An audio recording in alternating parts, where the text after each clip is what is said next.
Au cœur de la Banque des Territoires se trouve une mission d'intérêt général peut-être moins connue, celle d'être banquier du service public de la justice. C'est ainsi que nous accompagnons au quotidien près de 6 600 offices et plus de 15 000 notaires dans toute la France, en métropole et en outre-mer. Comme vous le savez, les notaires sont des experts dans le domaine de la famille, de l'immobilier, de l'entreprise, du droit rural et de l'environnement et bien sûr des collectivités locales. Le notariat, c'est 800 milliards d'euros de capitaux traités en 2019 et plus de 4 millions d'actes authentiques. Avec eux, nous assurons la protection des fonds que les Français leur confient. La Banque des Territoires s'engage également aux côtés des notaires dans leur rôle d'acteurs essentiels de la vie locale et de ses transformations. Elle leur propose des solutions bancaires et de financement pour développer leurs entreprises et faciliter leur digitalisation et celle des services qu'ils proposent à leurs clients.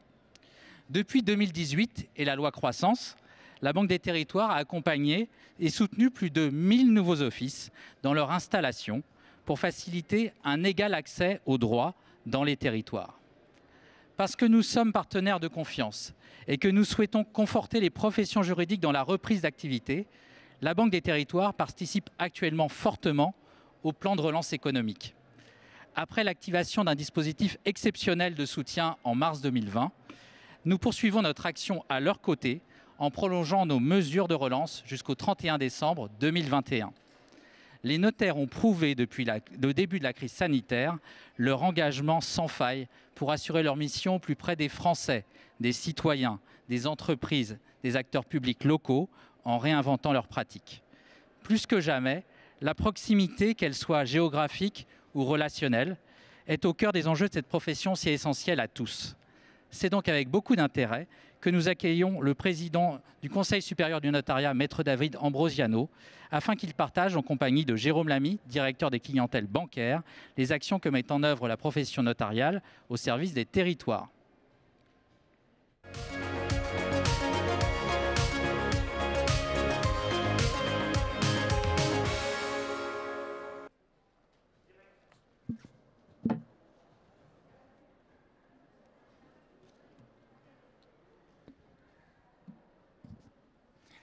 Maître David Ambrosiano, bienvenue au Printemps des Territoires. Vous êtes président du Conseil supérieur du notariat depuis octobre 2020. Mais avant tout, vous êtes notaire dans l'Isère, à Fontaine, et donc un acteur clé de votre territoire. Alors, la première question que je voulais vous poser, c'est celle concernant le maillage territorial.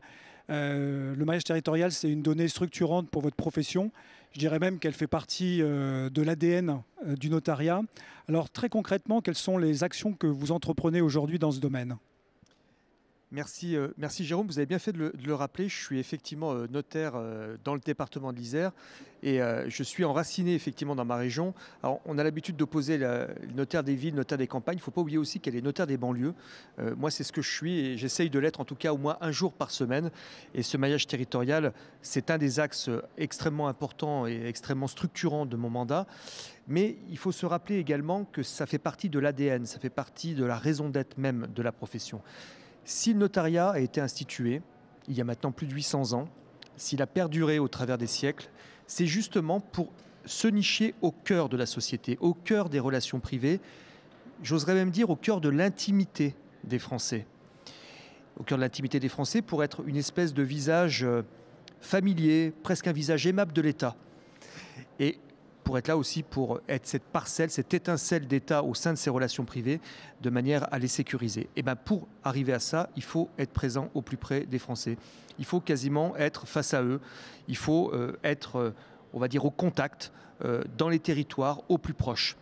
Et pour ce faire, le notariat aujourd'hui, je vais vous donner quelques chiffres assez récents, a dépassé les bureaux de poste en termes de présence sur le territoire, puisque depuis octobre de l'année dernière, nous avons largement dépassé d'ailleurs les bureaux de poste, puisque nous sommes à 8130 points de contact de la clientèle. Ce sont les offices notariaux et les bureaux annexes, là où on peut recevoir effectivement de la clientèle.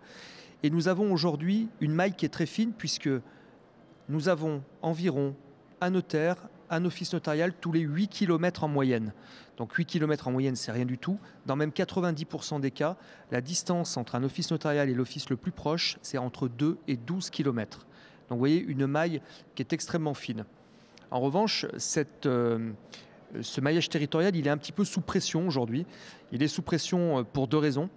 Les cartes d'installation qui sont mises en place par l'autorité de la concurrence sont des cartes d'installation à l'échelle du bassin d'emploi, alors que nous militons pour le bassin de vie, là où vivent véritablement les Français. Les bassins d'emploi sont beaucoup trop importants en termes de taille, ce qui permet à certains offices de déplacer, à certains notaires, de déplacer leur office au sein d'un grand bassin d'emploi, au risque de voir des bassins de vie sans offices notariaux. Concrètement, c'est ce qui se passe déjà, notamment dans la région parisienne, où certains bassins de vie ont perdu 3 à 4 offices, parfois sur certains cantons. Donc, sous pression à cause des cartes d'installation, c'est pour ça que nous militons, nous, pour un retour à une maille très fine qui soit celle de la maille du bassin de vie et non pas du bassin d'emploi. Et puis sous pression également, puisque depuis la réforme du tarif de 2016, nous avons un écrêtement sur les petits actes. Alors ce qu'on appelle un écrêtement, pour faire très concret, c'est tous les actes où les capitaux exprimés sont de moins de 8 000 €. Le notaire travaillait déjà à perte avant, mais là il travaille pour quasiment plus rien du tout, puisque sur des petits actes, vous faites des ventes de parcelles de bois, forêt à 2 000, 3 000, 4 000 €, vous serez payé à peu près 4,50 € de l'heure. Voilà, sur ces petits actes, une solidarité s'est mise en place dans la profession pour justement essayer d'aider les études qui sont dans les territoires, qui sont même dans les terroirs, à pouvoir continuer à survivre, puisque certains offices se voient impactés pour plus de 20% de leur chiffre d'affaires par cette mesure de l'écrêtement. Donc on pourrait se dire, est-ce que ce maillage territorial, c'est un chef-d'œuvre, mais c'est un chef-d'œuvre presque en péril? Alors moi, je ne le crois pas. Je ne le crois pas, et en tout cas, toute l'action de mon bureau est tournée pour faire en sorte que ça ne soit pas le cas. Avec des aides, déjà une aide au maillage territorial pour permettre le maintien dans les territoires par des aides en accès au réseau, par des aides à la visioconférence également, parce que ce sont les études rurales parfois qui ont le plus besoin de visioconférence, parce que les distances peuvent être longues également pour se déplacer à un autre rendez-vous chez un autre notaire un peu plus loin. Ce sont également des aides à la labellisation pour permettre à des études dans des secteurs parfois un peu défavorisés aussi d'acquérir des compétences particulières. Ça, c'est le premier type d'aide, l'aide au maillage. On a un deuxième type d'aide également, qui est le plan de consolidation du maillage. Donc là, c'est un vaste plan de consolidation maillage, en partenariat d'ailleurs avec la Banque des Territoires, pour permettre à des études qui se sont mises en mouvement, justement, d'arriver à opérer des rapprochements avec d'autres études. Alors soit des rapprochements structurels, en structure d'exercice, soit par de la mutualisation également de certains services supports, mais de faire en sorte que des études qui se trouvent dans des territoires parfois un peu défavorisés économiquement, puissent y demeurer, puissent rester dans ces territoires. Voilà, donc des aides au maillage importantes, et puis une compensation de l'aide à l'écrêtement aussi, une aide financière pour tous ceux qui subissent plus de 1,2% de leur chiffre d'affaires écrêté. Eh bien, la solidarité notariale au sein de la profession par des cotisations, tous les notaires de France cotisent une espèce de pot commun, pour faire simple, qui est redistribué à tous ceux qui font aussi, entre autres, l'honneur de la profession, ceux qui sont dans des secteurs extrêmement ruraux, qui sont impactés pour plus de 1,2%, eh bien, les émoluments au-delà d'1,2% sont totalement compensés par cette aide de compensation de l'écrêtement. Alors vous parliez d'un maillage territorial très fin, une proximité géographique avec nos concitoyens qui est une nécessité pour la profession. Alors aujourd'hui, on voit que la crise a évidemment souligné l'importance de cette proximité géographique, mais aussi a souligné qu'elle ne faisait pas tout. Et on voit que s'inventent de nouvelles formes de proximité. Et même si c'est paradoxal, cette proximité, elle passe aussi par la relation à distance. Et pour ce faire, par l'utilisation des outils digitaux que vous avez déjà évoqués. Alors, quelle est la position actuellement du notariat sur ces enjeux de relation à distance et d'utilisation des outils digitaux? Je vais vous répondre de 2 façons. Tout d'abord sur une réponse purement technique et après politique. La réponse purement technique, ça fait plus de 10 ans déjà que nous avions des actes authentiques électroniques. Les équipements en visioconférence n'étaient pas suffisants, mais on les opère quand même depuis maintenant 4 ans.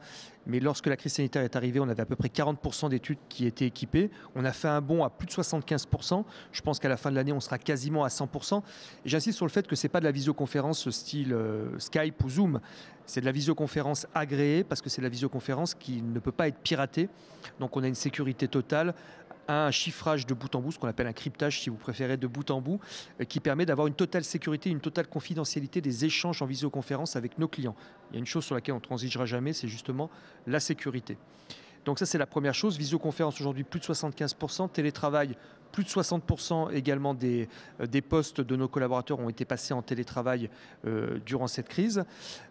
Donc un véritable progrès. Et puis surtout, je dirais, des outils qui sont utilisés de manière complètement naturelle aujourd'hui pour les notaires. On a plus de 90% d'actes authentiques électroniques.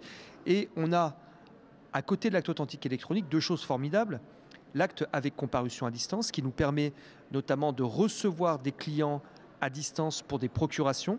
Alors on l'avait expérimenté durant le premier confinement, ça a été pérennisé maintenant depuis le deuxième confinement par un décret du 20 novembre qui nous permet de recevoir à distance des procurations authentiques de nos clients.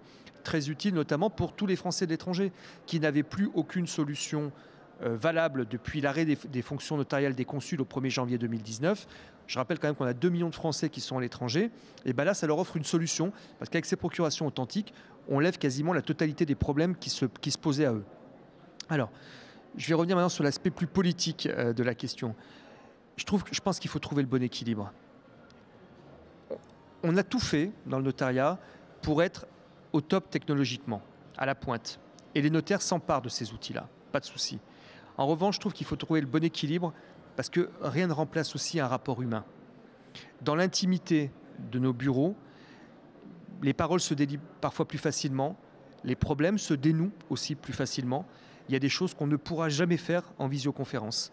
Et je trouve que le rôle du notaire aussi, c'est d'avoir l'intelligence à un moment donné, de savoir quand un rendez-vous, un échange peut être fait en visioconférence et quand il y a besoin de cette humanité, de cette proximité. La visioconférence, l'acte avec comparution à distance, c'est un complément à notre travail habituel. Il renouvelle la proximité, mais il faut quand même qu'il y ait une proximité, on va dire, presque intime avec le client. Alors pour terminer, Monsieur le Président, on est au Printemps des territoires, donc on a dans notre auditoire virtuel beaucoup d'élus, beaucoup de représentants des collectivités locales. Et les notaires sont des experts des territoires. Et donc selon vous, comment vos consoeurs et vos confrères partout sur les territoires peuvent faire bénéficier de leur expertise ces acteurs locaux et les accompagner dans leurs projets territoriaux ? Par le conseil, tout d'abord, je rappelle que tous les notaires accompagnent déjà par leurs conseils, par leurs actes, les collectivités publiques, les personnes publiques. On a en plus aujourd'hui des notaires qui sont un peu spécialisés, puisqu'on a plus de 200 études qui sont labellisées en France, conseil aux personnes publiques. Et puis il faut dire également à tous nos élus que dans le cadre de la convention d'objectifs que nous avons signée avec l'État, sous la supervision des préfets, mais également des procureurs de la République, des maires peuvent interroger la Chambre des notaires pour demander, on va dire, la mise en place de manifestations particulières, pour avoir des informations à l'échelle de leur commune, encore plus que lorsqu'on est intégré dans le programme de l'action Cœur de Ville. Mais voilà, tout ça fait partie de la convention d'objectifs que nous avons signée avec l'État. Il ne faut pas que les maires, notamment les maires, les intercommunalités aussi, n'hésitent pas à se rapprocher de la Chambre des notaires de leur département pour éventuellement les accompagner dans leur politique publique lorsqu'il y a un besoin. Merci, Monsieur le Président. Merci, Jérôme.